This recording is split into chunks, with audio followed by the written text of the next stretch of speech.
bashkimi i elektoratit LDK-s ishte real dhe kjo u vërtetua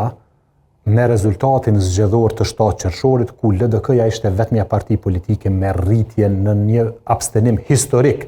të elektoratit Kosovës në zgjedhjet e qershorit. Pra, ndoshta funksionarët edhe nuk janë kanë shumë pro këtij bashkimit në takimet private, sepse në vendim të Këshillit të Përgjithshëm të LDK-s ka qenë vendim unanim që Vjosa Osmani kundërardhës se Vjosës nuk ishte asgjë, as Imri Ahmeti, as Gazmet Muhajeri, as kush. Por bashkimi i LDK-s, problemet ishin me Abdigjikun, me bashkimi i LDK-s që ndodhi në zgjedhjet e qershorit në vlerësimin tim duhet të vazhdoj.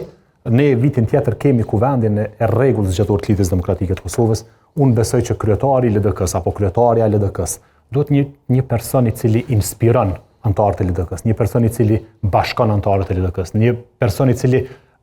del edhe përtej elektoratit të Lidhjes Demokratike të Kosovës, dhe ky leadership mund ndërtohet vetëm në proces të rregullës zgjedhore, jo në proces të jashtëzakonshëm. Ne nuk mund të krijojmë një lider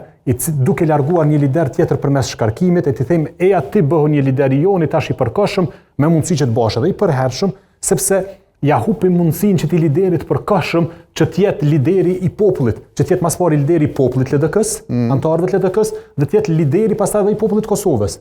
Lideri i LDK-s prandaj duhet vinë në një kuvend të rregullës zgjedhor, përmes një platforme, përmes një ekipe, duke